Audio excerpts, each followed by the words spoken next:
All right, good evening.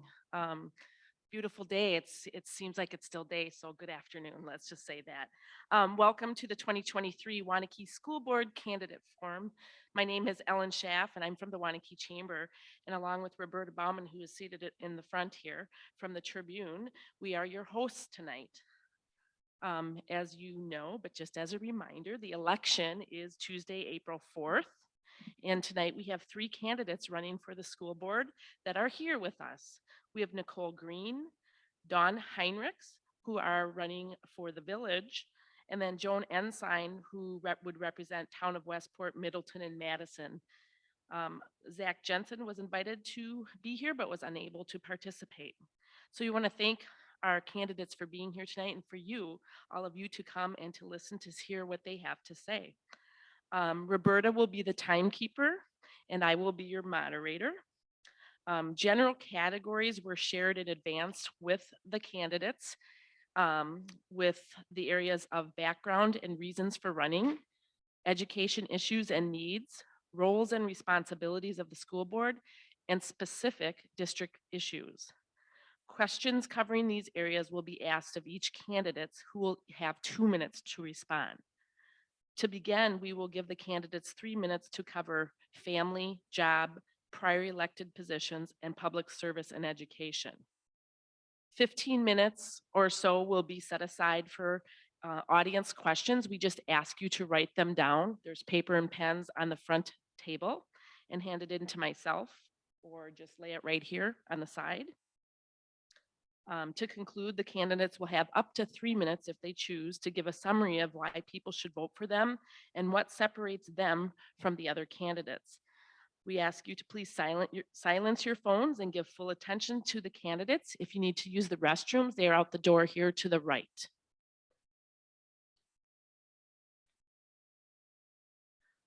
All righty, and we'll just start with Dawn and we'll just go down and back, make it simple, okay? Dawn, please tell us, let me get the questions here.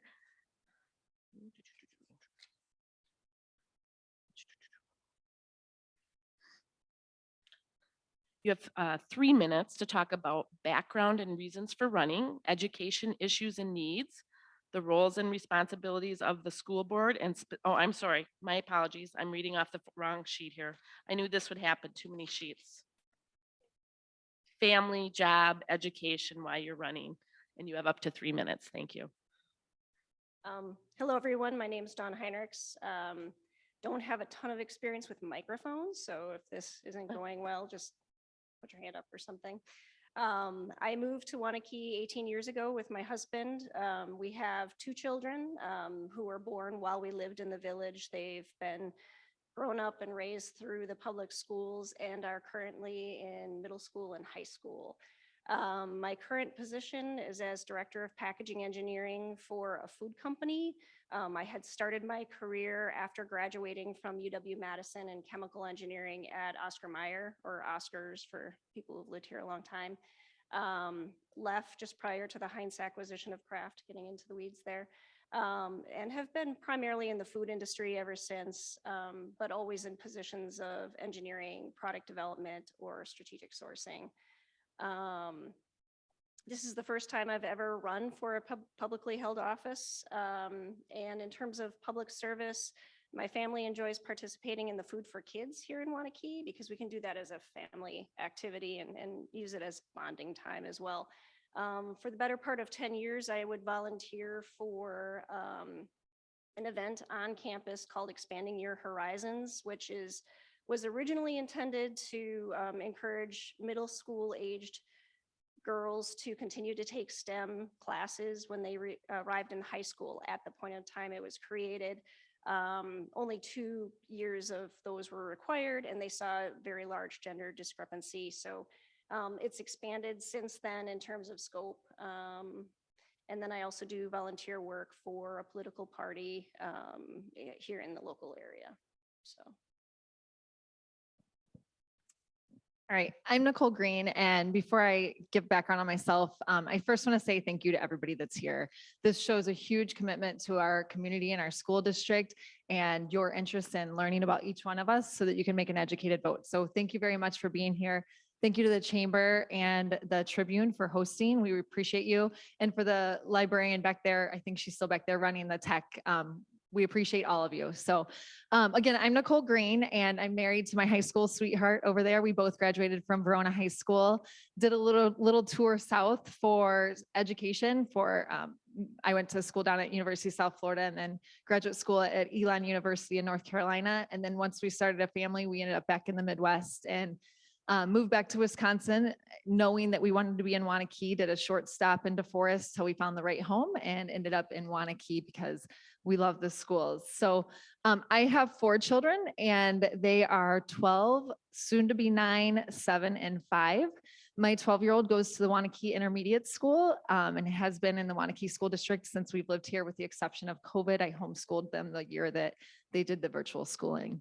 My soon to be 9-year-old Faith is at St. John's. Our decision for that was simply based on COVID hit during her literacy, big couple literacy years, kindergarten and first grade.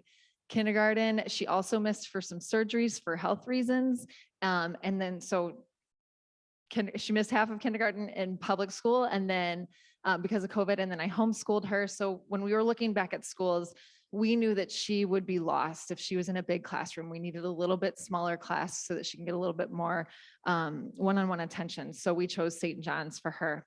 Annabelle is our 7-year-old. She's amazing. She has very high special needs in the public school. She had a one-on-one aide. So she started in the Waunakee School District in their early education program at 3 years old. And then come kindergarten, about halfway through, we realized that the environment that she was in just wasn't fitting our needs. So we pulled her and put her into a Montessori school. And then lastly, Emily, who is 5, is currently in the 4K program through the Waunakee School District. My background as a career is physical therapy, and I was able to grow some collaboration skills with professionals and developing programs for patients with that. And then I also have a background as I substitute taught in the schools and did some substitute physical therapy within the schools. So have some school experience. Public service, I have coached youth since I was in high school and continue to do that. I'm part of the BDL, Bachelor Development League for basketball. And then my education I hit on, I have my doctorate in physical therapy. Hello, welcome. And I also want to just express appreciation to being here, and the Chamber and the Tribune for putting this on. Can you hear? A little bit about myself. I'm Joan Ensign. I grew up in Waunakee, actually went to the Waunakee school system through senior and high school. And I have raised a family here. I have 3 adult children, one of which went to school here. It's a blended family. 2 were out of state, went to school in Iowa. I have 4 grandchildren. 2 of the grandchildren are in the district. 1 is currently in 8th grade. 1 is 2.5 years old, and probably many of you have found him and know him. He is a live out loud kid. I just, I'm here because I'm committed to the district. I taught at the Waunakee schools for 33 years. I was a high school math teacher here. I have, upon retiring from my day job, my teaching job, I was only 57. I knew I had more to give. I wanted to stay involved. I loved education. My husband is a little bit older. He wanted that freedom to travel. So this was really a good fit for me. So I've been on the board for 12 years. I have seen a lot of changes, but it changes, but it remains the same. It's still a wonderful, wonderful school district. I'm extremely proud of it. and want to continue to serve if possible. My background, I have a BS in math education, probably 60 more credits in every development, every professional development connected to the school world. I would constantly take classes on the latest trend on, learning styles and brain therapy and whatever was coming down the pike. So kept myself very connected throughout that. So, and that is why I'm serving. Thank you. Okay, so that concludes that portion. Now we're going to get into some specific questions of which specifically they were not shared with the candidates. Like I said, they were given the categories to be aware of the possibility of being asked questions from those areas. Since we started with Dawn, why don't we start with Nicole? So the question is, what do you believe are the top needs of the Waunakee School District over the next few years? Thank you. That's a great question. I think first and foremost, the big thing on our plate as a school board next year will be, we are losing a great superintendent, Randy, who has served our community for a long time. And I think to fill his shoes is going to be a big thing for the school board. I've had the opportunity and privilege to meet with each of the principals in the community and Randy himself to discuss this already, and said, what do you personally think is going to help the school system continue down the road of excellence that Waunakee has always lived up to? And they've all had the conclusion of servant leadership, putting people first, putting the students first, and servant leadership. That's what they want in the next superintendent. So I think that's going to be a really important thing for the Board of Education to focus on. I think growth. Waunakee has had a lot of new neighborhoods come in. The new neighborhood up the hill, I've actually met every single household there. There's lots of young families, lots of kids, lots of young adults that are going to be starting families. So we're going to have a big growth spurt in our school system. So I think it's important to prepare for that and dive into different financial things that we're going to have to focus on for that new growth, and administrative tools we're going to have. I personally went through a huge growth when I graduated from Verona. The year that I graduated, there was a huge boom in population. And so I got to see firsthand some of the struggles the administration went through. So I think that'll be a key factor as well. And then I think something that we all know but don't talk much about is the hiring. There's a shortage of teachers. There's a shortage of people in all industries. So I think hiring and finding the best candidates to continue the excellence in this school district and focusing on academics, keeping the schools focused on academics is a huge priority for us. Joan? Ellen. I really have to agree with almost everything that Nicole said. Well, everything she said. Number one is hiring the best superintendent. That is a task that's going to take a lot of time. It's going to take a lot of thought. It's going to take a lot of shared responsibilities within the community and the staff. And, there needs to be a lot of voices that are heard within that process. So that process is being established right now. We're looking at hiring a search firm. And that is really, I think, our number one in the next year.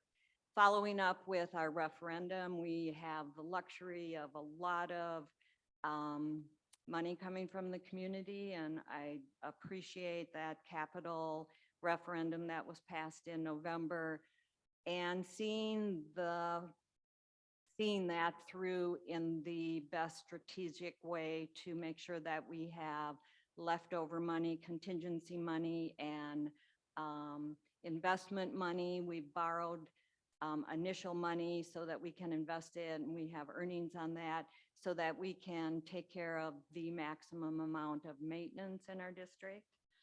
And the last thing I have to agree with Nicole is our workforce. We have a shortage of teachers. We have a shortage of hourly employee. We are constantly looking for people. It isn't unique to Waunakee, though. That is a national effort. We need to respect our staff, trust our staff, compensate our staff. We need to really focus on being a good employer and a good community for our teachers and all of our employees. Thank you. This is probably going to sound a little repetitive, actually, but I might take it in a different order. I mean, the community showed its support for the biggest two priorities for the community, which are the referendums. One being the building, making sure that the schools that are being built over the next 3 years are built on time and on budget. We do have children in learning trailers right now. It's not an ideal situation. And allowing for those two schools to be built and having the infrastructure rebalanced will get our kids out of the trailers and into a safer environment for learning and more comfortable environment for learning, and the educators as well. The second one being the referendum around allowing for better compensation for our teachers. It's a clear win to help our teachers feel appreciated by fairly compensating them. There's more to do in that effort to make sure their voices are heard and their needs are being met. And then, yes, the third one would be the hiring of a superintendent. That came up, of course, after the referendums, after any of us decided to run. But that will be a critical role for the board for this next year. I've been happy to hear in the last couple board meetings how that process is meant to go, and that a firm is being used to help recruit that position, which is great. Because we do want to have the best leader in that role as possible. Okay, the second question, and this time we'll start with Joan. The second question, and once again, they each have 2 minutes to respond. What are your top budget priorities, and what is your understanding of where the money to fund our schools comes from?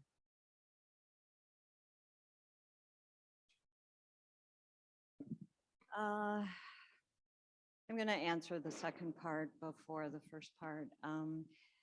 School budgeting is very, very complex, and it is something I have worked hard to understand. It's, you know, it begins with back in, I think, the early 90s when the governor put a cap on revenues that schools could spend.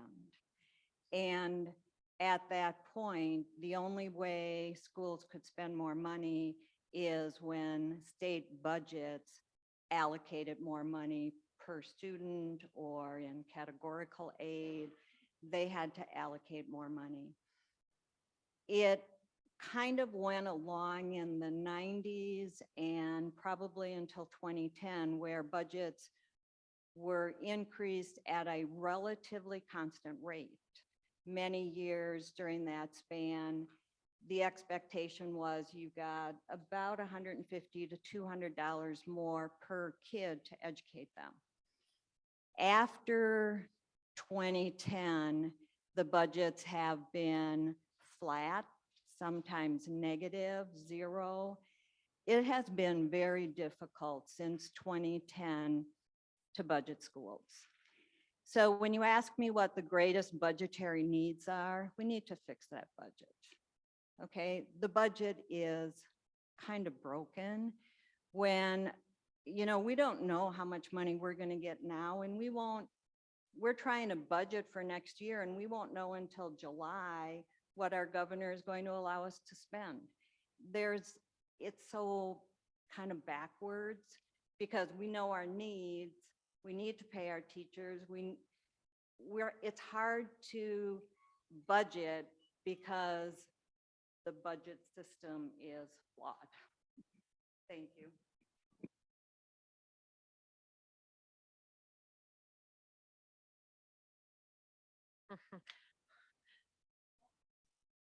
Yeah, okay. Would you like me to repeat the question? Okay, I'm happy to do so. Just ask if you need me to. No problem.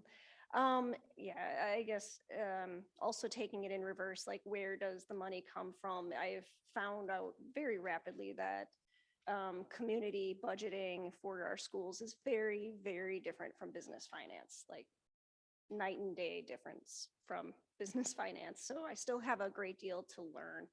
I know that the budget team is in the process right now of updating the budget for the next curriculum year, and is keeping a close eye to what Governor Evers is going to do, and that they're taking a conservative approach, hoping that there will be additional funds than what's been planned for, but just keeping an eye to what our community in the immediate area, what's in our control, what can we project for our property values and what the mill rate is right now. That's the approach that's been taken. And I don't disagree with that approach at all. I do think it's fair to say, like, let's take a conservative approach. We did just pass these referendums, go with what we can project for the time being. In terms of what those budget priorities are, it is very bucketed. That's not unlike business finance in terms of buckets, but it's interesting. And can I echo Broken to see how little freedom there is to move things from one bucket to the other. So if you would like to move things to mental health, by way of example, it's not a clear trajectory to get it from one bucket to that bucket. So in terms of priorities, I would say that would be one of the priorities. Thank you. One of the priorities that I'd look to is to push a little bit more funds towards mental health, and that's towards the education of our educators towards mental health, because they are at the front line of our students' wellness. They're not meant to be the providers of that health care, but they can help parents navigate what comes next and help identify things that they may not be familiar with seeing.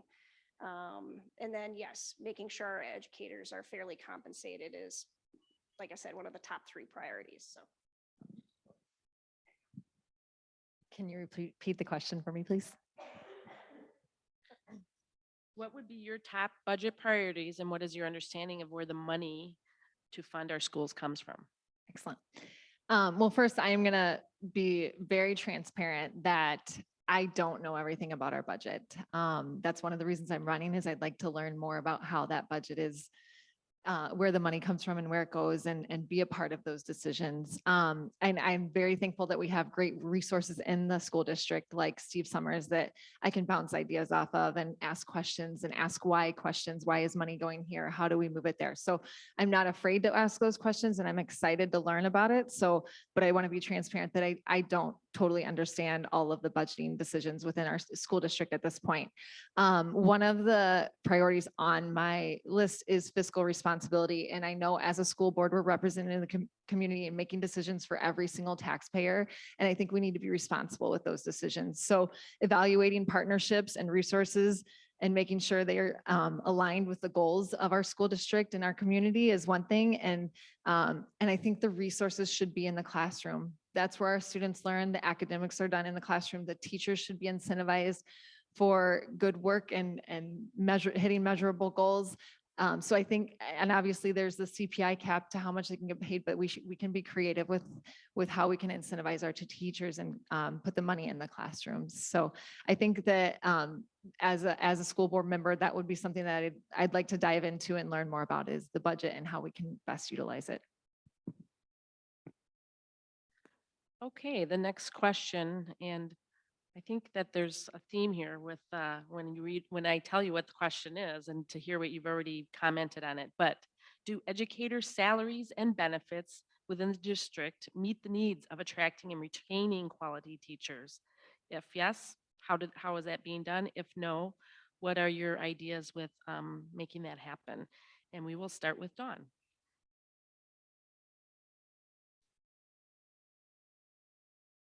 I would say historically, no. Waunakee, the village of Waunakee has been compensating our educators lower than others in Dane County. So it makes it difficult to attract and retain talent when educators know that they can shift to the Madison School District, perhaps have a different environment there. However, they will be compensated higher.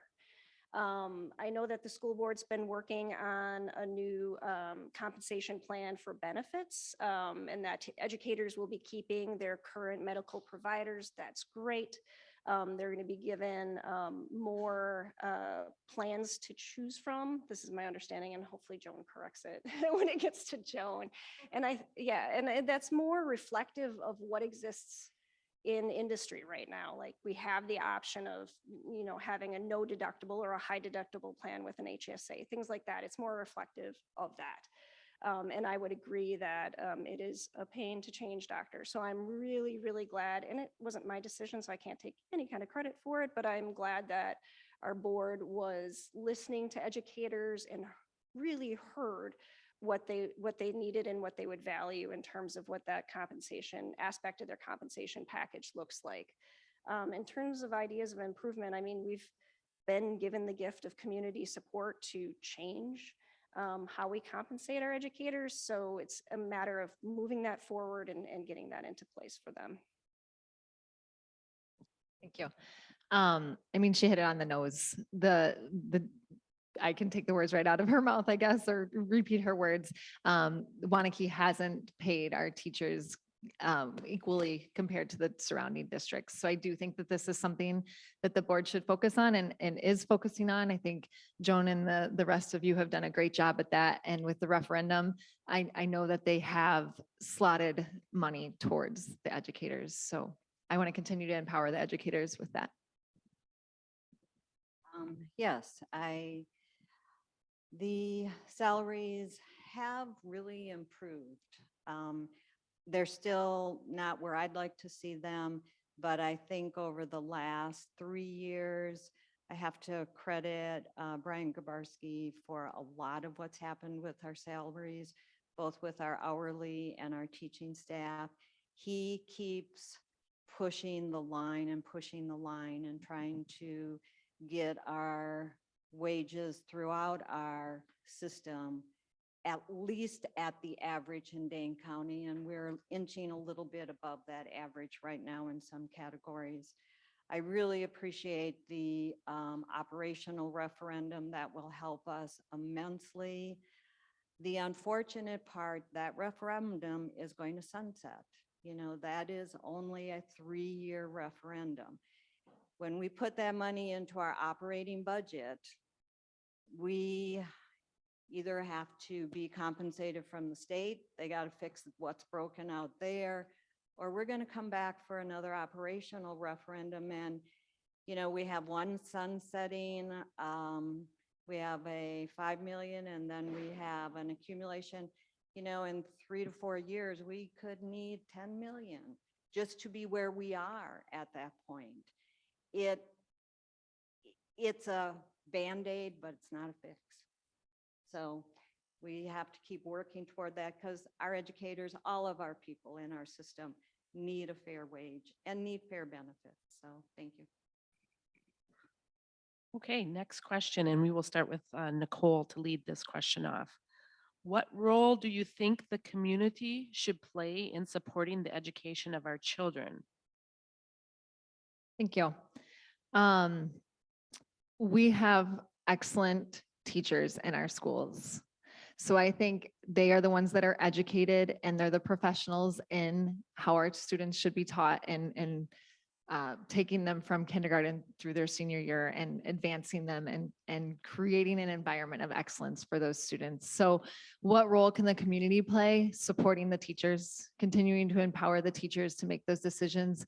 I want to, in addition to that, I think there needs to be clear communication between the educators, the school system, and the community, specifically the parents that are putting their trust in the educators to teach them reading, writing, and arithmetic. So as far as how much involvement the community can have is more just dialogue between the teachers. I know that the school board just put together, or the school board didn't, I don't know who orchestrated this, but they just put it so that all the curriculum for each grade level is accessible online. I think that's fantastic because then parents can be informed on what their students are going to be learning at each point in the school year.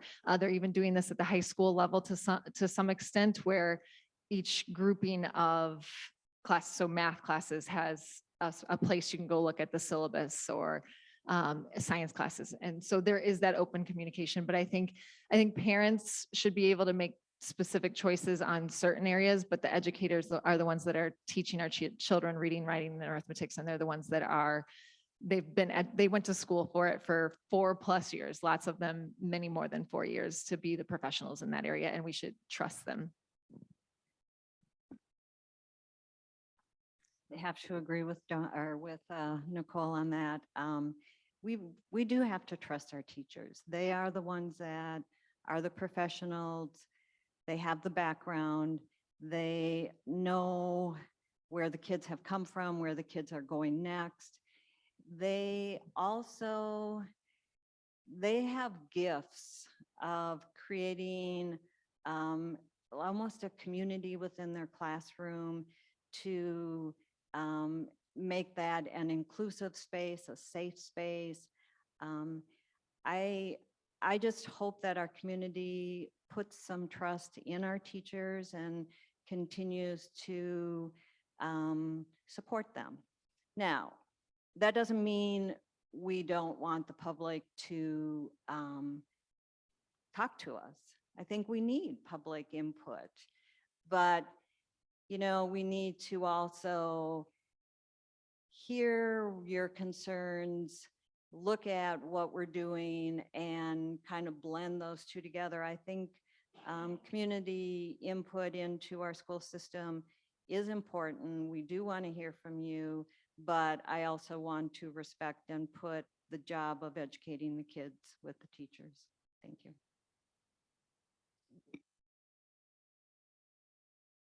I guess I would encourage anyone in the community who has the ability to volunteer in our schools to volunteer in our schools. The burnout, I said this before and I apologize for repeating it, but the burnout's real, right? And if I know not everybody has the ability to do that because they have day jobs, they have more than one day job, I totally get it. But anywhere that folks can help that way, I think that would be really valuable. And then I guess to what Joan was saying, yeah, the board is the voice of the community, where whoever's elected is the elected voice to what happens with the education system. So make sure that they hear your voice, because they're representative of what you would like to see happen with education. So if there's a lack of communication back between the community and the board, if there needs to be a better venue to have those voices heard, that's something that needs to be boiled up so that it can be addressed right away. And yes, educators are the professionals in the room, right? So they know not only the foundational knowledge, but how to pass that along, which is a gift, and it is its own skill, and do really well at it in Waunakee. So like to see that continue. All right, next question, and we'll start with Joan on this one. What school district activities have you been involved in, and how much time can you give to board service outside of the board meetings? How much school district activities I've been involved in? That's an interesting question. Well, I attend a lot of things over the years. I mean, I had kids in sports and did all that. I have a granddaughter who is in sports. You do all that. I try to volunteer.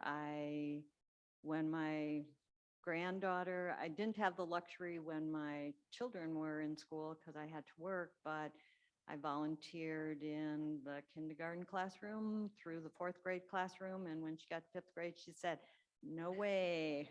So, I just try to be involved. I hope I answered the question. I'm not sure that I did, but I just try to do things. Having children in the district, my eldest child is a member of a student-led organization. So the involvement that I've had to date has been primarily around helping that, since it's student-led as well, the officers plan community events that allows the community to come and meet with them. So the very first event of its kind for that organization was last year. It was a picnic, and I think that it was met with success. And I think that the officers who, because they elect new officers each year, the ones who currently represent and lead that group are going to take it to the next level this year for sure, and really expand the visibility of that group to the rest of the community. Most of the other community work that my family's involved in is not directly through the district. So we have activities through a privately held organization that's martial arts. So that's where my husband's donating time to teach. And then we're involved with competitions with that group as well. So, and then I guess going forward, because part of your question was how much time would you have to give to the board? I mean, I'm sure the board would take as much time as I can give, but yeah, I mean, it is a priority. So this is where we are refocusing and shifting within the family. How can we accommodate this? Because it's not just me, right? Like it's everybody in your family who has to adjust to the new norm going forward. So if elected, definitely we'll be making as much time as is needed and as possible for the board. It will become a new focus. Excellent. I'm going to start with the time factor. One of the reasons that I'm running for this election, and I haven't ran in the past, is because of the timing. So I knew when I moved to Waunakee that I wanted to be involved with the school board, and just knew that I wasn't ready. I have young kids, we're busy, we're running around. I'm very hands-on as a mother. So my youngest is going to be in kindergarten next year. So she's going to be in school all day. So all 4 of my children will be at school all day. So that opens up a whole allotment of time for me. So I am excited to focus that attention to the school board. Not that every second is going to go to the school board. I'll be clear on that. But I've even talked with my husband, and he's agreed to babysit our children at night when I have meetings. So that's good too. As far as community involvement, I mentioned it before, but I coach youth basketball, I coach youth softball. And I have since actually even before we were in Waunakee, we knew we wanted to move to Waunakee, and I started coaching some of the softball teams there. I am the president-elect for the Badger Development League, which is the more competitive program, I guess, for basketball for the school district. I am an active member of PTO. I volunteer in the classrooms as much as I can. And I feel like I'm very hands-on in the community. All right, Dawn, you will be the first to answer the next question. How would you advocate to ensure that children are not forced into a one-size-fits-all learning model?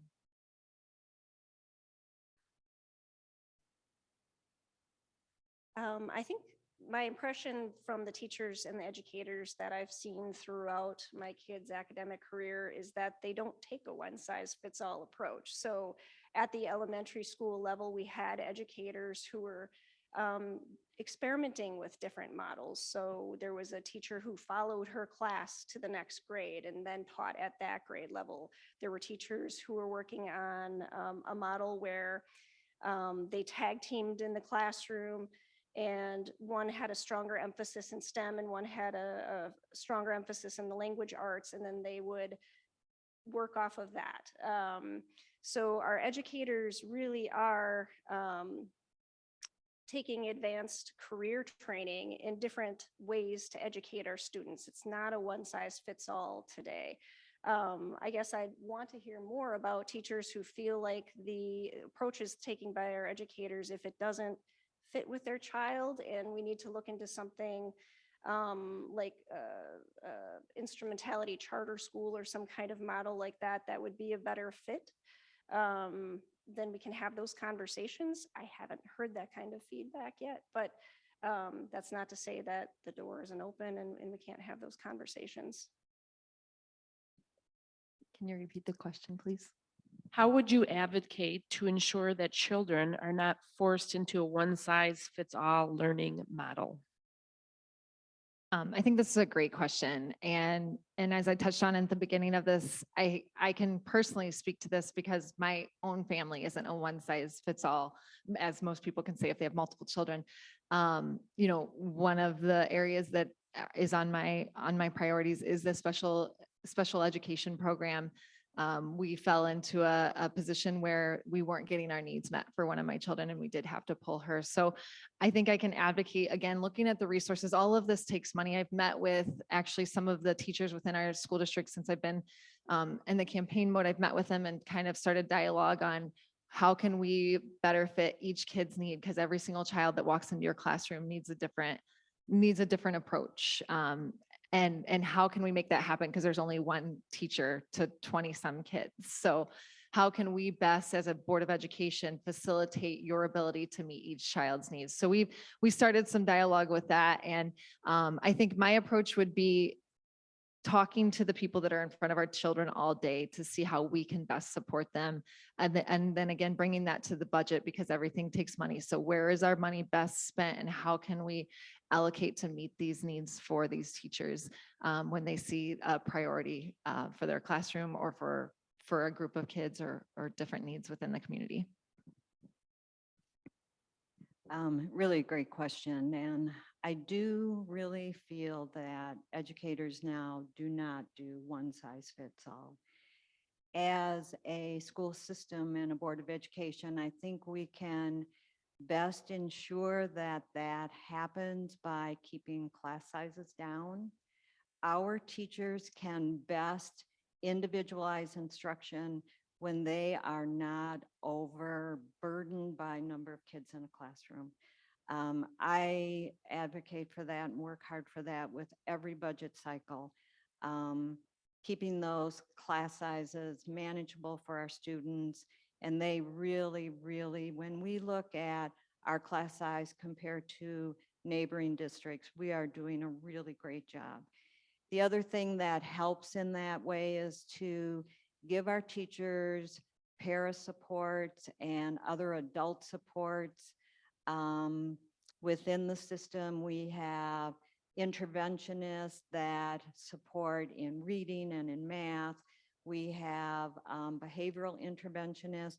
We need to keep those support positions so that our classroom teachers really can look at how can I best meet the needs of the kids. So I truly feel as a district, we have not been a one size fits all, and I hope that we can financially continue to support ways to keep that going. Thank you. Okay, the next question, and this will be with Nicole to lead off. What do you believe are the most important characteristics of an effective school board and a board member?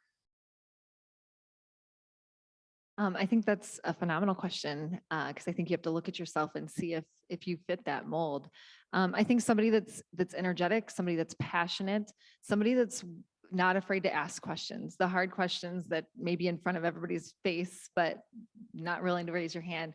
I think somebody that has the time to dedicate to the different demands that are within the school.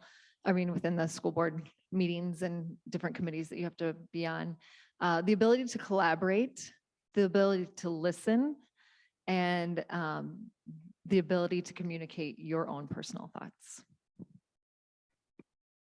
Really an excellent question as we are creating this board. First of all, a good board is one where there is a lot of collaboration, people listen, people come with they come to learn at the table. They don't come with a decision already made until they get to the table. They come ready to have that dialogue. Good members do the background. They educate themselves. There is so much background reading to do to be an effective board member.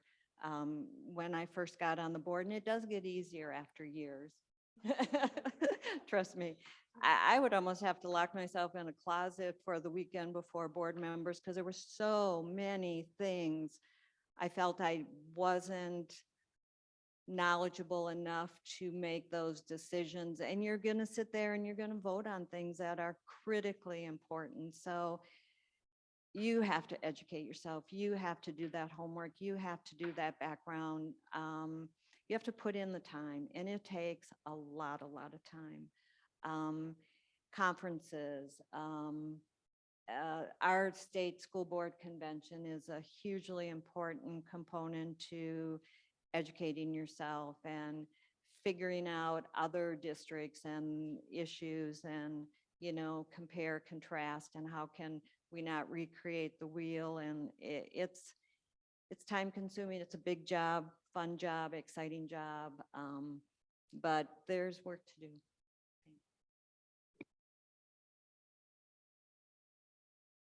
I think one of the characteristics of a highly functioning board is a board that has an eye to strategy, because you're not just creating policies and working towards the community that exists today or the community that exists tomorrow. You're working towards our kids' futures and setting the stage for what's going to be happening in the area in the next 3 years, the next 5 years, the next 10 years.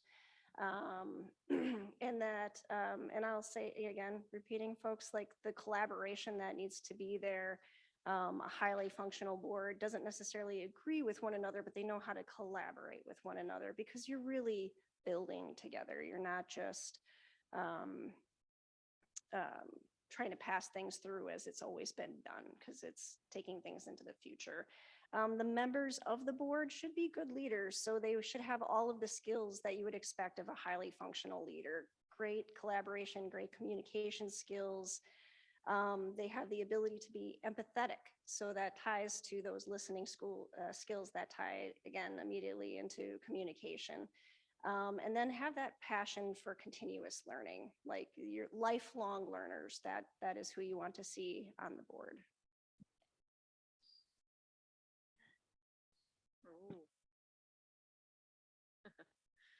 Okay, next question, and we will, Joan will start this question.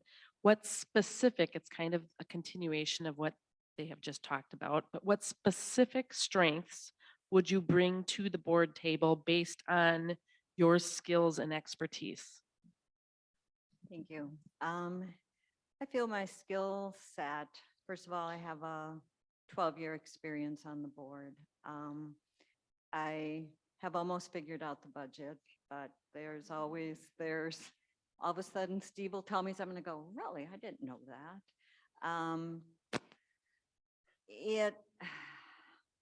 I know the community. I've been in the community my whole life. I taught here for 33 years. I have the teaching hat. I know a large number of the staff. I've worked with administrators in the district, both as a board member, as a teacher. I feel I bring a lot to the table with just the background knowledge that I have of the community and the school. Thank you. Was that the whole question, Helen? Yep, that was great. Yeah. In terms of strengths, most of my career has been spent in one form or another in project management.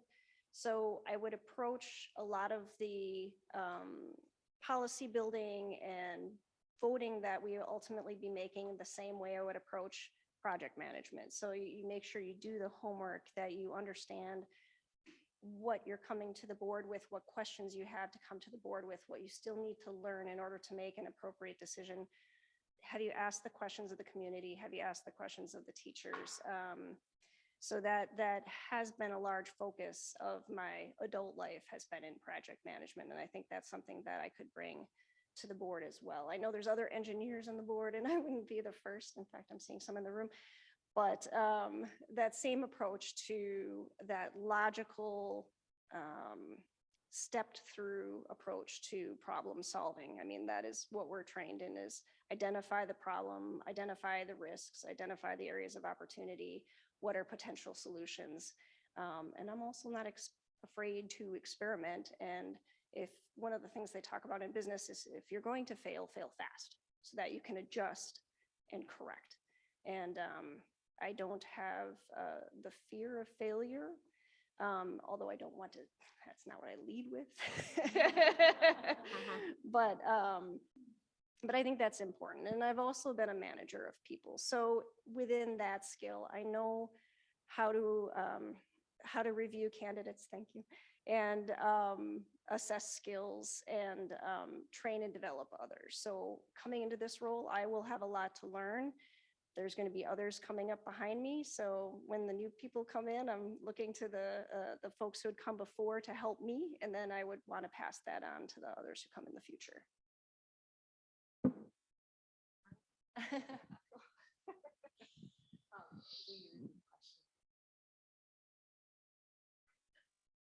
What specific strengths would you bring to the board based on your skills and expertise? Well, I'll start with just my career background. So in physical therapy school and as a physical therapist, you are a problem solver every single day. Every single patient that comes into you isn't textbook. You have to treat them as an individual and you're problem solving their issue and then walking them through how to get there. So I think problem solving skills, as you had mentioned, is a huge strength of mine. And then along with that, listening to other people and hearing their thoughts, no matter their background, and breaking down walls so that you can have open communication is a strength of mine.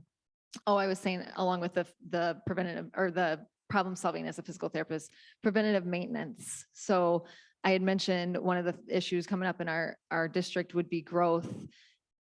I always look, I'm a visionary. I look ahead, preventative maintenance. How can we solve the problem before the problem comes? So I think that's the huge skill set that'll be important. Continual learner. Obviously I went to lots of school post high school, 7 years, and have continued to do CEUs and learning in my own career path, but also have educated myself in different things within the board, have met with different educators are ready to learn more about how the board impacts them. So open communication is something that I have a strength in, and collaboration and energy and excitement. I'm constantly moving and constantly going. So I'm just excited to bring that to the board, to be able to put the energy and focus into strengthening this community, as awesome as it is, continuing to make it better. Okay, we'll start with Dawn on this question. How can schools address the unique learning needs of students from varying special needs and cultural backgrounds?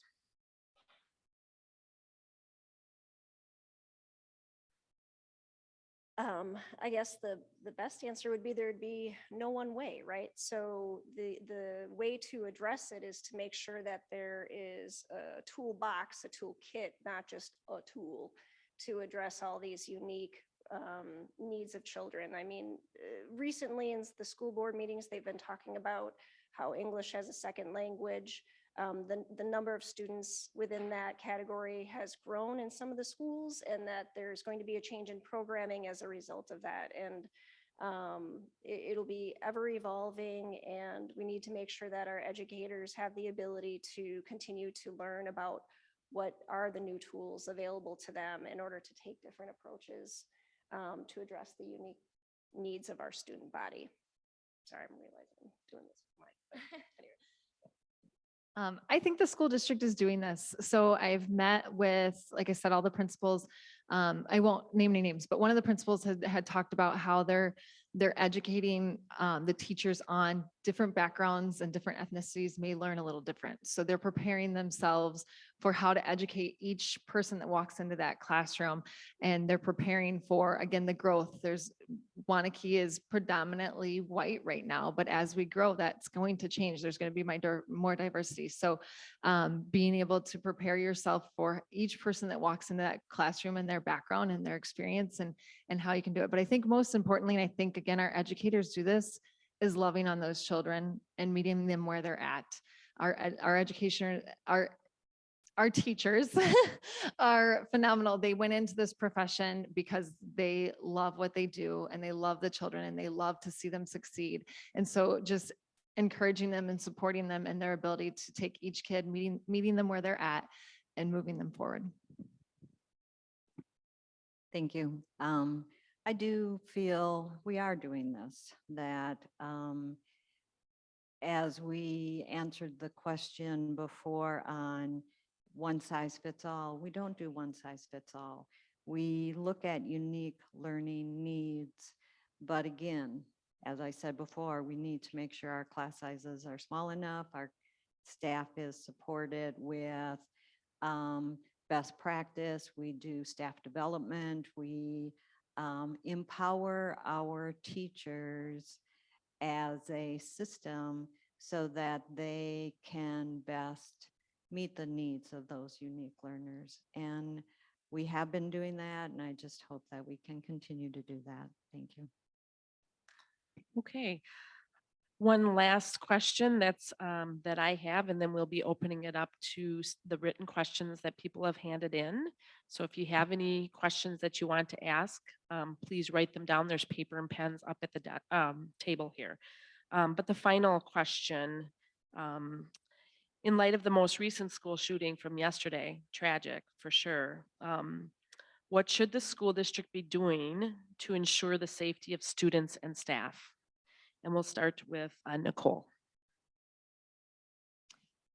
This is hard because it's so sad what happened in Nashville yesterday, and has happened too many times in our schools.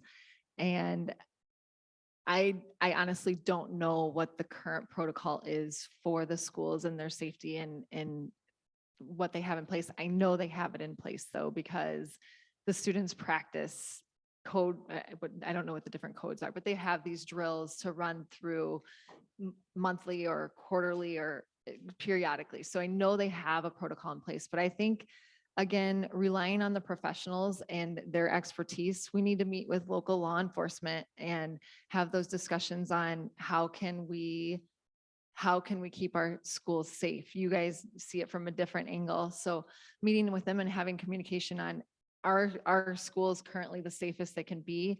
And if not, how can we improve that? And using the people that have been educated in that area as far as safety.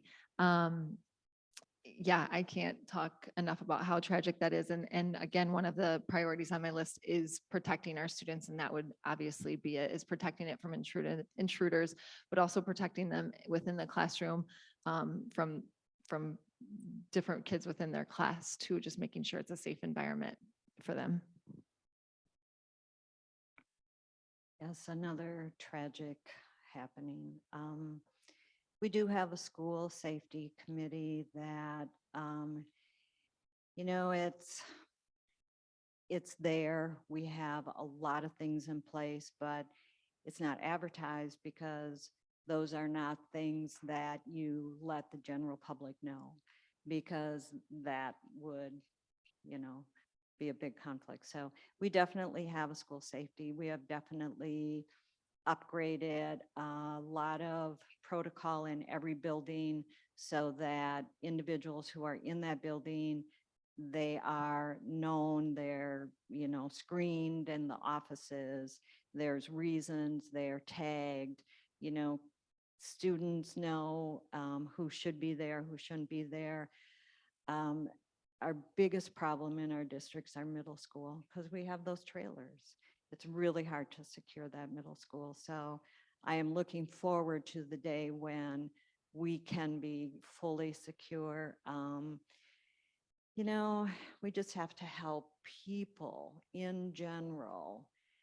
When there's needs, when we hear things, we have to share things. You know, if students are, and this wasn't a student, it was an adult that came back, but you know, in many places it's students who are struggling, and you know, we all have to be vigilant, we all have to be listening, we have to be the ears and the eyes and you know, help in those safety ways. So it's just tragic that we have to continue to talk about it. Thank you. I feel like I could offer better solutions if I did truly understand everything that's been done. And I don't want to go through the exercise of saying, well, how about this? And how about this when it is actively being done? I guess what I would say is When offering suggestions or talking about change, I usually express that as start, stop, continue. What should we start doing? What should we stop doing? What should we continue doing?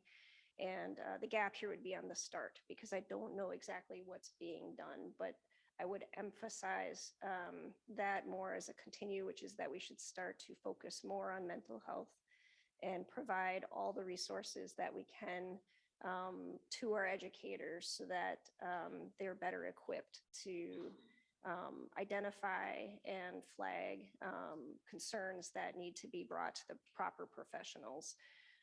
In terms of stop, I mean, I've said it once, John said it too, we need to stop using the learning trailers, or just even the movement between classes, because we do have movement within the music program between the middle school and the high school in terms of like orchestra and things like that. And it's not exactly the safest scenario. And then in terms of continue, we should continue doing the drills and approaching them in a way that's empathetic to the children, so that they don't associate it totally with fear. Because like, back when the dinosaurs roamed the earth and I was in elementary school, I didn't fear tornado drills. I didn't fear fire drills, but they were taken seriously. And I don't want to see them become, and they aren't right now, sources of anxiety for those students. Okay, we will move into the written questions that you, the audience, have provided. And for these questions, we will do answers. You have 2 minutes.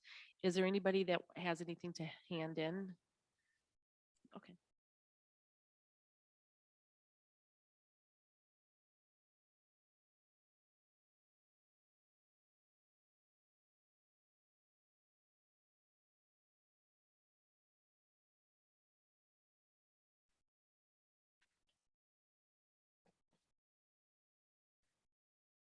Okay, the first question.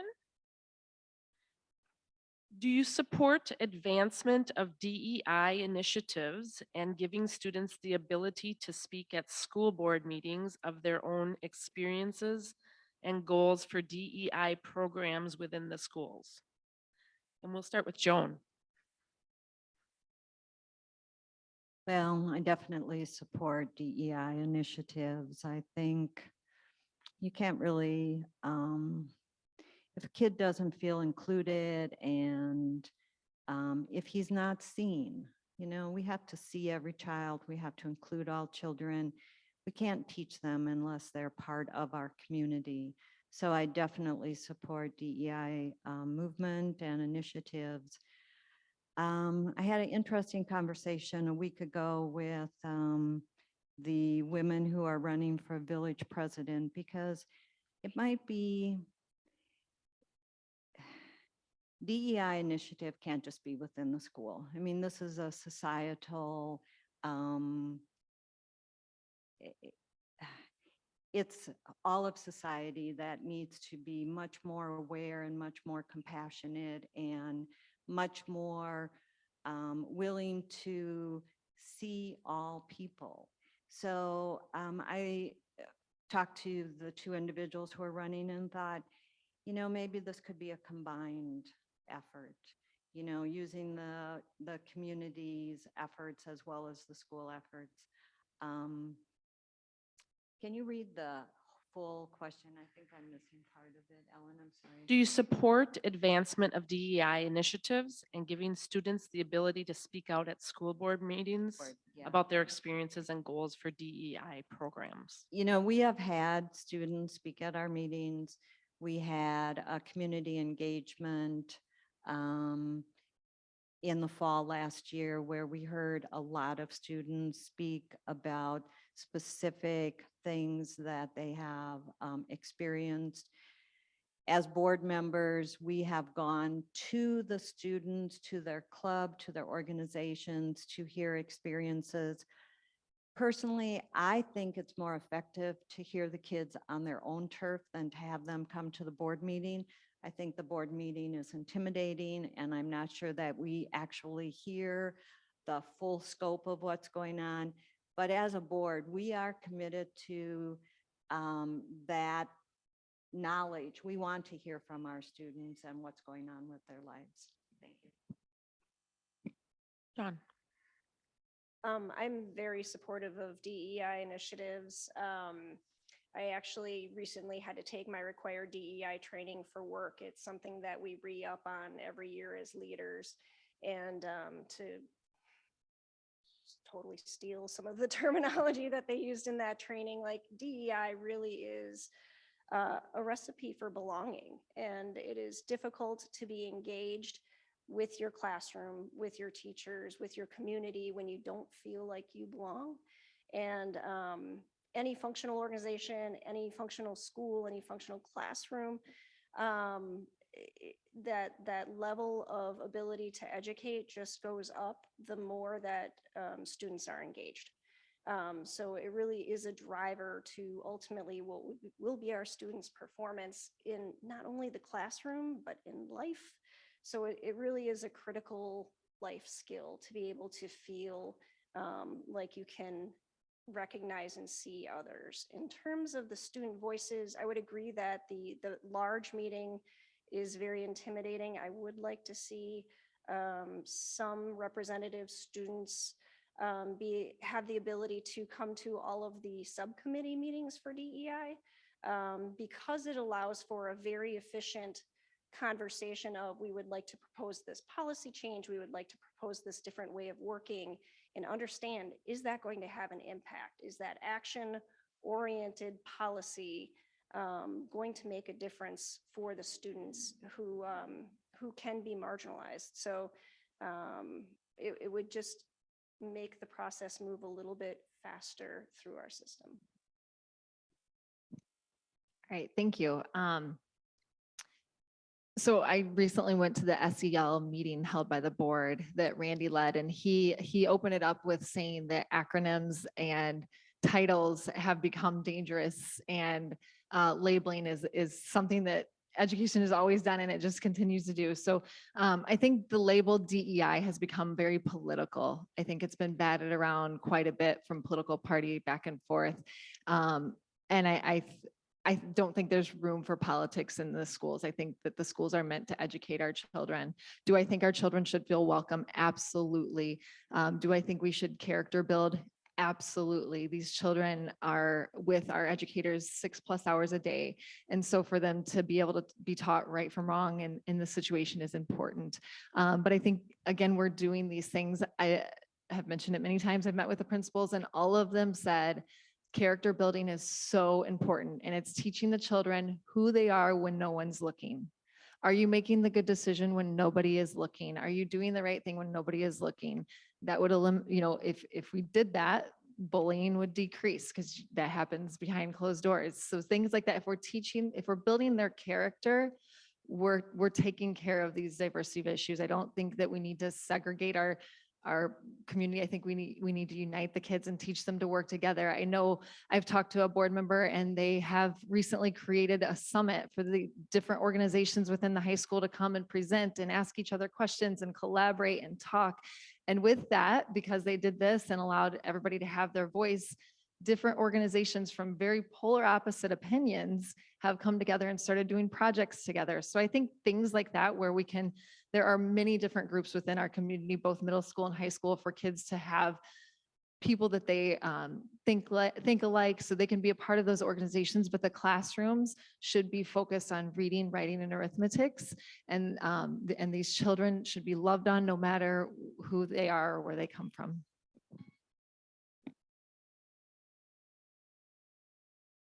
Okay, next question, and we'll start with Dawn on this one.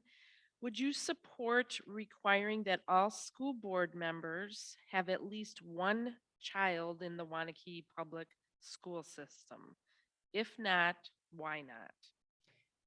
No, because there are community members who can serve as advocates for public school, who can still be stewards of both our students and our tax dollars by having a background in education, by having known and worked in the community for many years. I don't think it should be a requirement that you've had a child actively in the public schools at this point in time.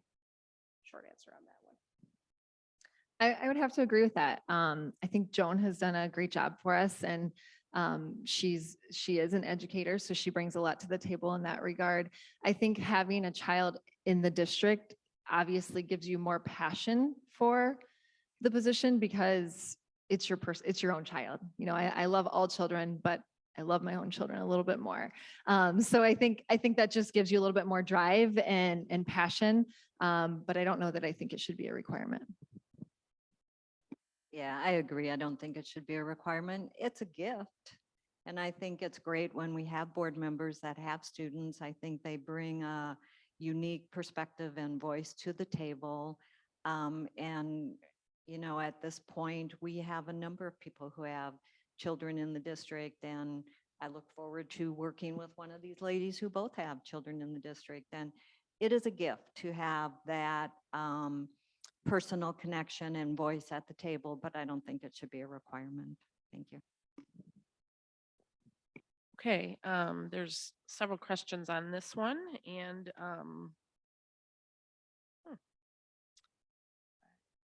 sorry, I'm just trying to read it properly. Okay, we'll start with Nicole on this one. What do you think were the hits and misses with the management of the pandemic for our schools? And we'll start with Nicole. I think this is a heavy question. I think that parental rights were taken away a lot through the decisions made for the school district. I think the school district did a phenomenal job of coming together and trying to come up with a game plan on how to get through those first couple weeks of the pandemic when everybody thought it was only going to be 2 weeks. They were creative and came up with ideas.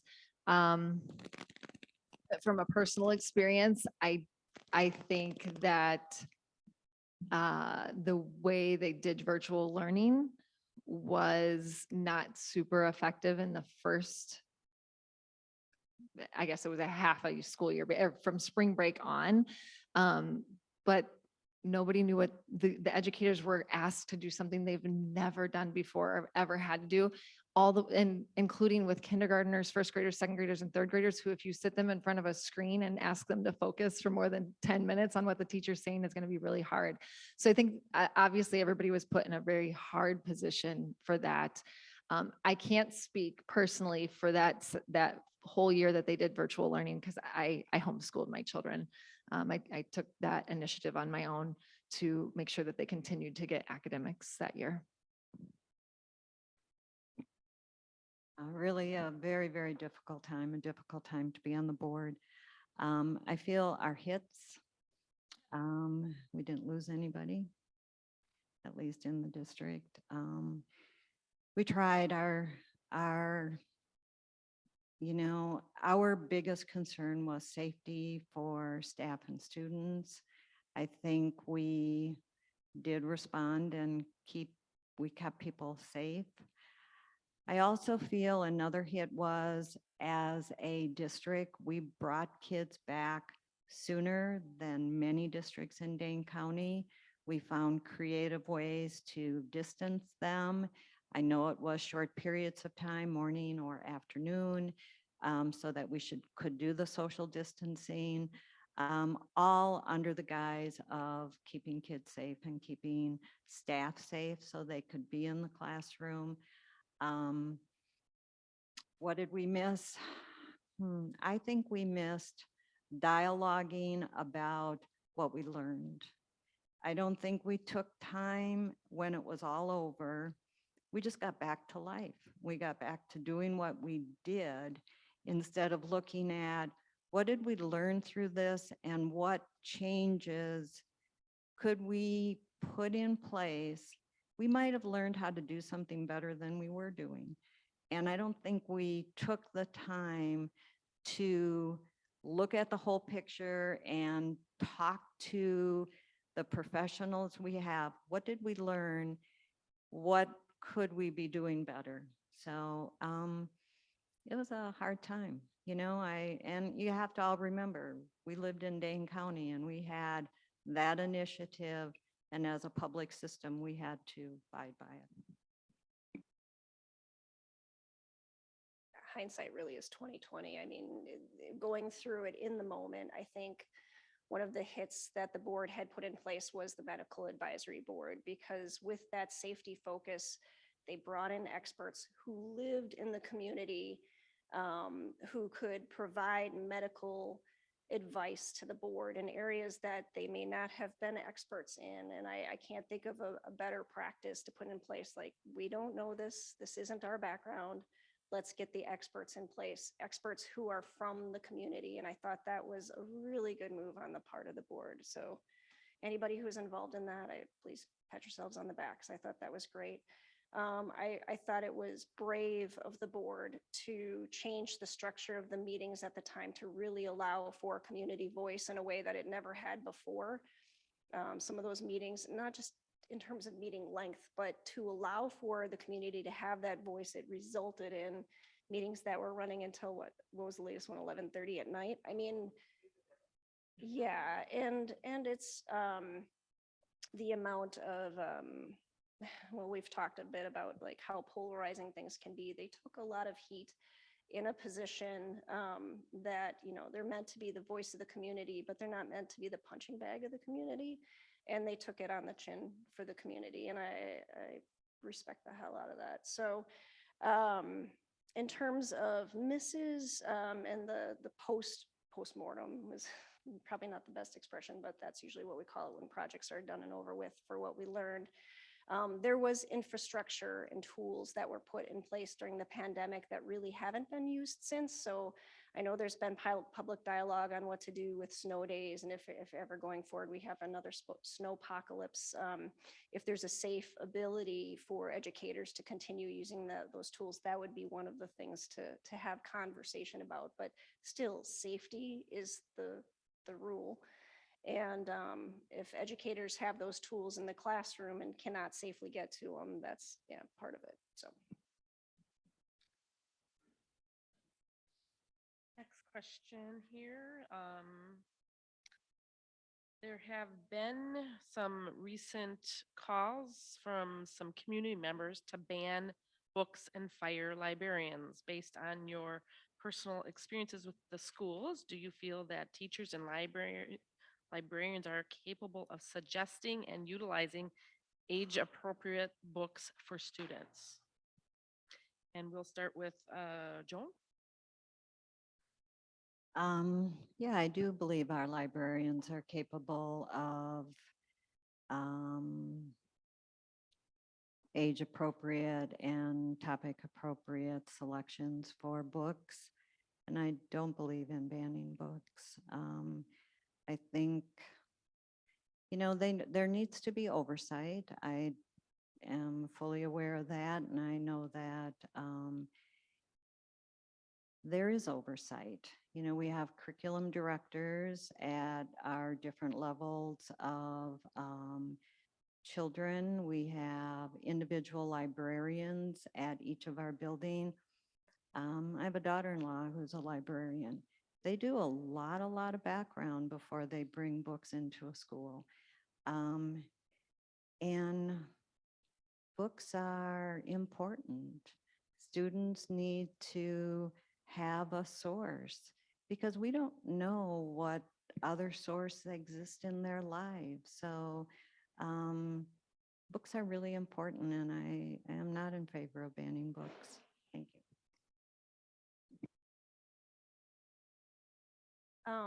As a result of what's been happening recently and some of the calls to ban books, the librarian of this public library had responded to that, and in that made awareness of something I had never seen before, which was the ALA Bill of Rights. And one of the aspects of that Bill of Rights was that it's absolutely unacceptable to remove books for partisan or doctrinal disapproval. And I couldn't agree more with that statement. Everybody's coming from a different walk of life. Those walks of life should be reflected in the literature that's available at any age level. I believe that librarians with their professional background, the training they've been given, which is a 6-year degree, like a pharmacist. So do you trust your pharmacist? You should trust your librarian, they're professionals. Same thing goes for the educators. There is oversight there. There are guidelines there. And they are what they do for a living. They are the experts in that field and can make those judgment calls. Thank you. I was actually asked this question for the first time when I was knocking on doors this week, and I was like, what are you talking about book banning? I literally didn't know what the person was talking about. And then obviously the conversation has become much bigger in the last few days. I am also not a proponent of banning books. Literacy is so important, and people need to have access to anything they want to learn, anything they want to read about. I specifically have a child with special needs. If I found a book that I thought was going to help her, I would seek that out. At the same point in time, I don't think that needs to be the front and center attention of the books within the library either. So, because it is only applicable to a very small population. So I don't think books should be banned. I don't think, I don't know about the librarians being fired or why that's a conversation either. I personally, my daughter and I, my youngest, this fall, every single day before school, we rode our bikes to the library, stopped through, we had conversations with the children librarians every single day. While I was knocking on doors and meeting people for my campaign, I showed up at one of the children's librarians' door and I was like, oh my goodness, how are you? Like, we were so excited to see each other. She was excited to see me. I was excited to see her. So I don't know what the conversation is about either. So yeah, no, I don't think books should be banned. I think that they should be accessible to everybody. Again, the judgment of our librarians to have certain books in certain areas is important. So children's books should be in the children's section, adult books should be in the adult section. I know that there was one book that ended up in the children's section that was inappropriate, and the librarian was notified about it, and she took care of it and replaced it to the right spot. So I think that their judgment is good. Okay, next question. We'll start with Dawn on this one. How accessible do you think the school board should be to parents who have concerns about what is being taught in the classroom? What?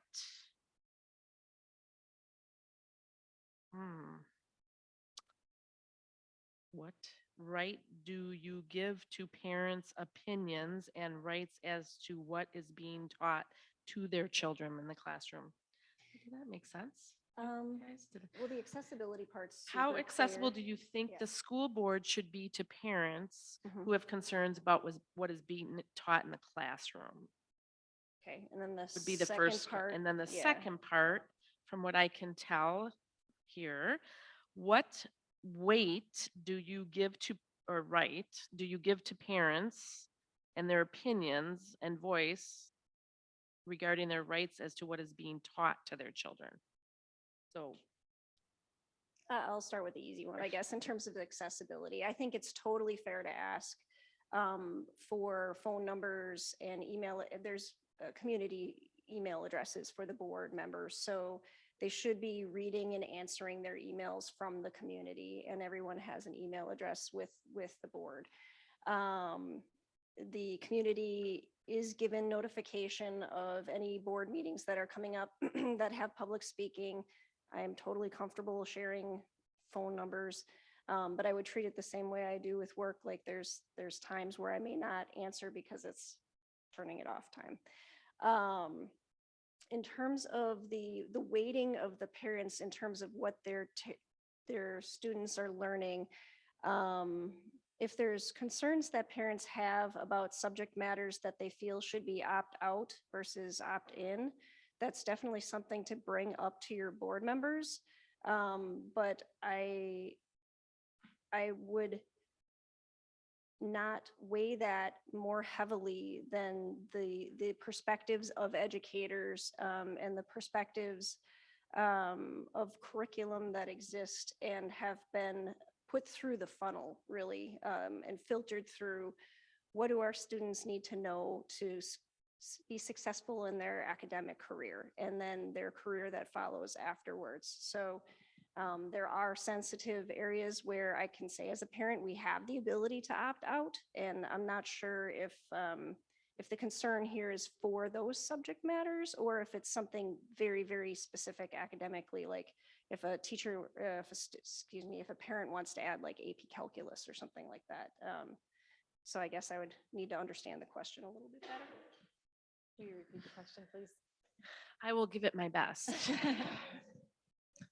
How accessible do you think the school board should be to parents who have concerns about what is being taught in the classroom? And then what weight do you give to parents in their opinions and their voice and rights as to what is being taught to their children? Okay.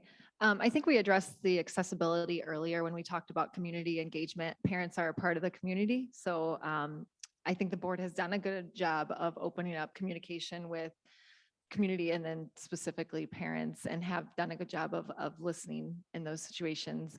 And I think that communication also comes to parent teacher level as well. So I think that we are a soundboard in some regards, but parents also have access to communicating different things with teachers and principals and administrators. So I think it is important that we continue to listen and hear them. They're a part of our community and a big part of our community because we are representing them and their children. As far as the weight for what is being taught to their children, if it's academics, if it's reading, writing, and arithmetics, and it's a curriculum focused on that, most parents trust their educators and teaching their children because they have that background, they have that expertise, they have that education. Dawn hit on it. We should be able to opt in and opt out of anything outside of those curriculums that are being taught that we may not be comfortable with as being age appropriate or a good fit for our child and their circumstances. So we should have the option to opt in and opt out if it's outside of reading, writing, or arithmetics. I would have to agree with that. I think school board members should be accessible. We should hear from the public if you have a concern about what's being taught in the curriculum. But, hopefully there's some dialogue and there's a concern, not just you shouldn't do this, but why, what's going on. But when I look at it from an educational side, a classroom teacher needs to have the support and the ability to address the entire group. It's sometimes things they kind of know how to make the class run efficiently and effectively, and it's a group. And I think that group dynamic is really important, and teachers have to have control of the classroom as to how they set it up, how they create that environment, and what they teach. Now, those curricular areas, they can all be up for discussion, but that's a big process of changing. We can't just, hit one little classroom. I mean, we have a curriculum continuum. We have consistency within district. All of our third graders should end up at the same place at the end of third grade. So curricular changes are huge. That's not just you can't just go in and shoot one and not the rest. But so it's a complicated situation. But thank you. Okay, let's see. Okay.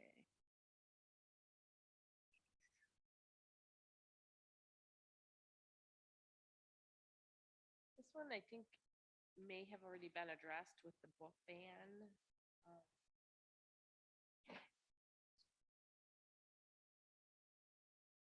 They're basically asking about about the challenges that the Board of Education would have working with local groups to ban books and librarians spreading misinformation.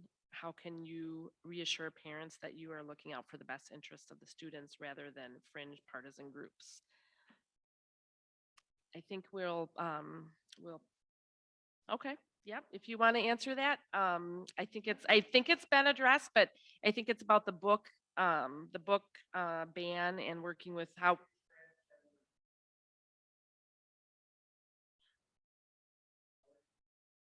Transgender youth.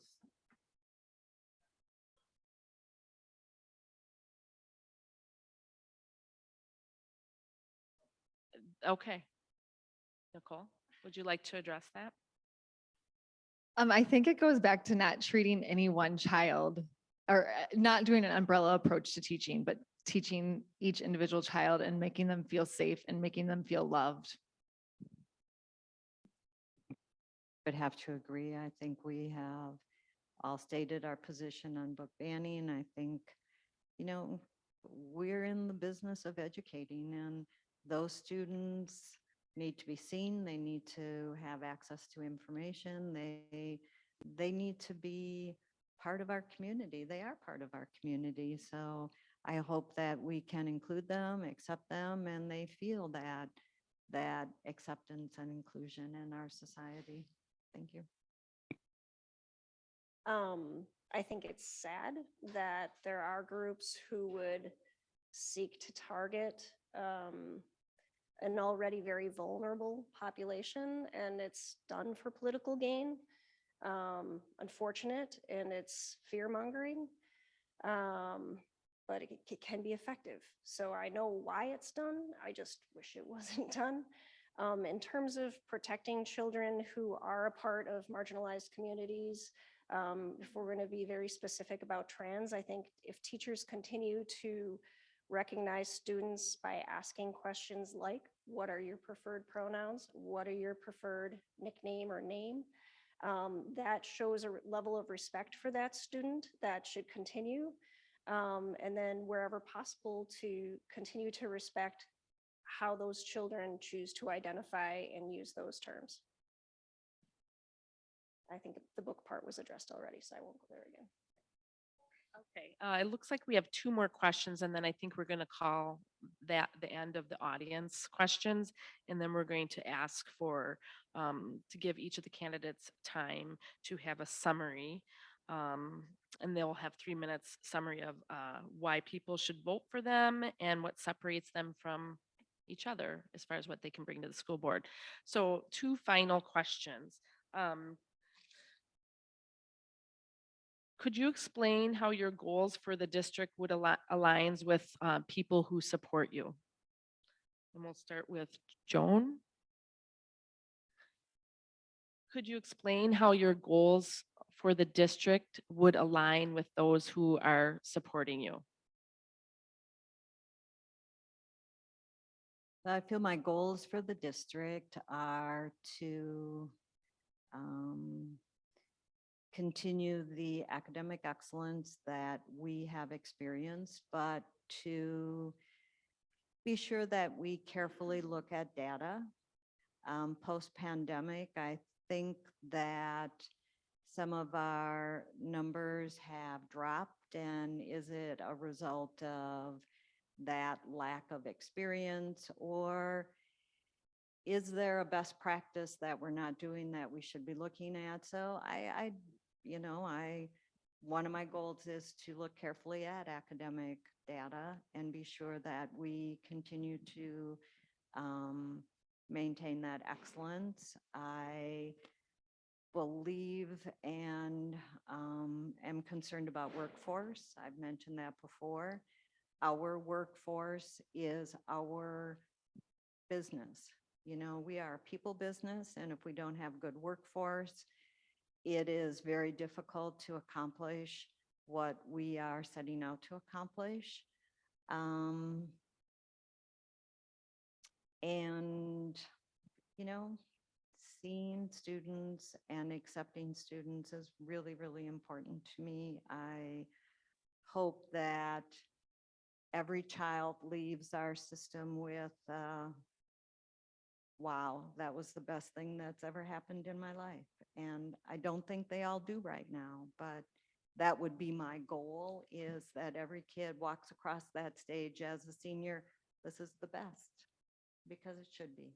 Thank you. To kind of break apart the folks who have supported my candidacy, I would say that the largest number of members of the community that I know are through martial arts. And one of the things that we've learned through our training are these little slogans to help both adults and children focus on the other aspects of that. So one of those would be respect. It's not what you say, it's what you do. And I want to have my goals be accurately reflective of what I plan to do on the board and for the community to help foster a sense of mutual respect amongst the educators, amongst the students, and really grow them further towards, the adult humans they will be one day. In terms of very specifically on endorsements, speaking for you a little bit. Okay, yeah. Both Joan and I had sought the endorsement of the WTA because that directly fosters how our children are best educated, really trying to understand and working with the educators to understand what they aren't getting today in terms of the best tools for educating our children. And then I also had sought the endorsement of the federal labor union because a lot of focus is on university. I went to college myself, but there are trained professionals who, and there's a very high demand for skilled laborers. So just wanted to put that into practice in my candidacy as well. Let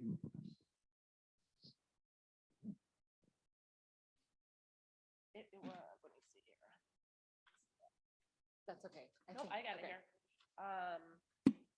Could you explain how your goals for the district align with those that are supporting your candidacy? I think if they're voting for me, they align with my goals for my candidacy and my priorities, but I don't know everybody that is going to vote for me. I don't know them personally. I don't know their theology. I don't know their background. I don't know what they stand for. So I can't say that I align with them, but if they're voting for me, then they probably align with my priorities, which are protecting the students, empowering the teachers, maintaining parents' rights, expanding opportunities in special education, and increasing fiscal accountability and emphasizing academics. So I think that my supporters are educating themselves on me. I don't know their perspective because I'm not studying what they do. I do love that you brought up the point about the labor union and that not everybody goes through school that is going to continue on to college. I just wanted to point that out. That had nothing to do with the question, but I think that's important because again, that's treating every student individually and meeting them where they're at and giving them helping them excel and meet their potential as a student here at the Waunakee Community School District. All right. The last audience question is, what besides reading and writing and arithmetic is important for teaching kids? Examples: science, history, music, economics for individual and household. Did I read that right? Okay. Let's start with, okay. So once again, what besides reading, writing, and arithmetic is important for teaching kids? With the time we have with them, there are lots of great things we could teach them. Just people skills, work skills, collaboration. Hopefully we teach in a way that our students develop those working skills, those soft skills that they need when they leave the school. So I don't think those are taught specifically, but they are taught in a way that they develop within the student. So other areas that were mentioned, as you progress through school and you have those fundamentals that allow you to expand your curricular areas, the high school is full of just wonderful opportunities of, they have some wonderful marketing, boy, the broadcasting adventures that they're doing of the sporting events and some of the other events. They are just, our teachers are expanding beyond, I have been out of the classroom for 12 years and I have just loved the new curricular areas that have come over the desk of the board and where they're going with things. So it is just endless and without bounds. So I just hope that everybody continues to see that vision forward and bring those courses forward. Thank you. I personally feel like arts and history are core curricula. It's not just math and science. And as an engineer, I love math and science. Like there's no question of that. I mean, aside from the fact that, those who don't learn history are doomed to repeat it, it really is a necessary part of understanding where we sit culturally and then moving forward, without even talking about electives. Like I really do see that as necessary information that people need to be able to be successful in life.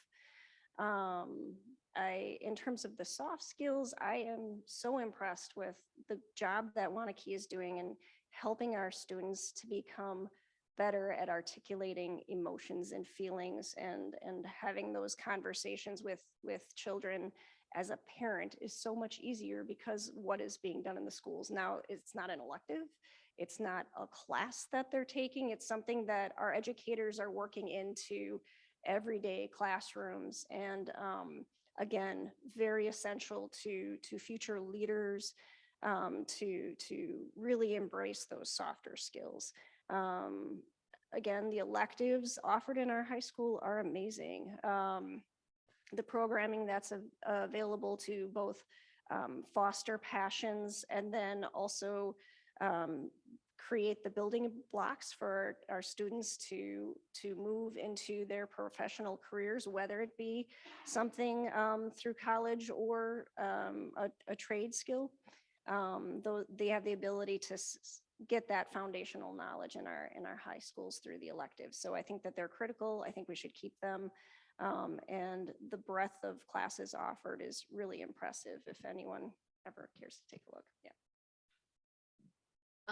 So I think that there's a ton to be offered to children, specifically once they hit the middle school and high school level. There's a lot of opportunity, and I think the school district has done an amazing job at offering and expanding on those. I've again spoke with a couple board members, and they're currently talking about an innovation center where they can start working with AI stuff, expanding on the woodworking experience for the tech ed department. Future needs with the gifted and talented children. And I know I've been through I went on a tour of the Verona campus just recently, and they have a program within their school where kids can literally become a certified RN. So opportunities like that are STEM or science or arts. I know our middle school orchestra and choir got to participate in an opportunity down at the state capitol that was phenomenal. So I think that Waunakee already does expose and offer a lot of opportunities for children to learn more than the foundational reading, writing, arithmetics. I just think that those foundational skills are so important and should be embedded in the curriculum. And yeah. Okay, we are nearing the end here. I want to thank our candidates for participating tonight and for their willingness to want to serve the community on the school board, and I wish you all luck. I just want to remind the audience that tonight's event was recorded and will be shared with the candidates to use it as they would like to see fit, as well as through the Waunakee Tribune and the Chamber social media outlets. So to conclude, we're going to ask the candidates to give a up to 3-minute summary on why we should vote for you and what separates you from the other candidates. And we'll start with Joan. Thank you. And really, thank you for doing this. These were some tough questions. I appreciate that about you. You know, you came out here to learn something and ask those questions, so I appreciate that.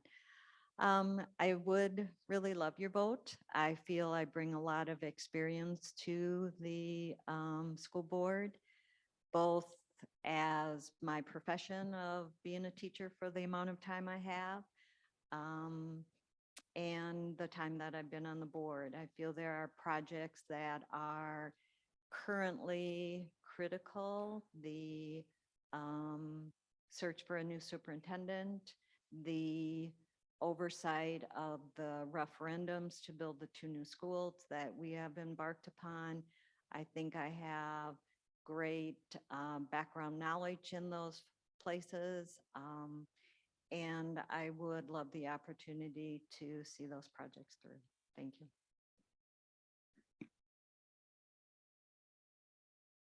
I would also like to thank everybody for their gift of time. It's a resource.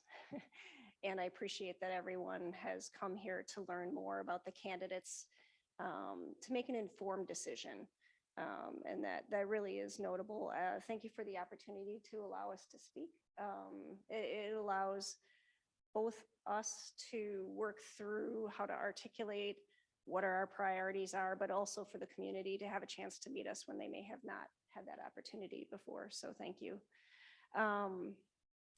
In terms of why I'm running and why I would want to be your candidate to vote for, if you think about what the biggest goals of the district are, not just in the next year, but the next 3 years, the next 5 years, I have a slightly different perspective than everybody currently on the board in terms of where I'm at in my career, what I'm looking for in the candidates I'm hiring, knowing what skills I needed going into college to be successful, and having students who are currently going through the programs, and where they've seen gaps, and having the ability to recognize immediately where the board can step in and make fine tune and gross adjustments to be able to meet the needs of those students, the people in the community, and our educators, and really focus on the priorities and make sure that those big hits are completed, like the building of our schools. Thank you. Reiterating the thank yous. You guys have been here for a long time, so thanks for hearing us out. I think I bring a lot of energy. I bring a lot of passion. I'm optimistic and I'm excited to partner and collaborate with the current board members, the administration, the teachers. I've already taken steps in doing the meeting with all of the above. I think my experience in the school districts as a substitute and as a physical therapist and as a special needs parent gives me a different perspective than a lot of people have seen. I love Waunakee. We chose Waunakee because of the schools. I'm running because I want to continue the mission and the vision of excellence. If you read the mission statement online for Waunakee, it is committing to children in their excellence and their academic future. And I just want to be a part of it. I love Waunakee. I believe in the school systems. I believe in the educators, and I just want to continue to empower them and make this a great experience for every student. Okay, once again, thank you. I think everyone deserves a round of applause.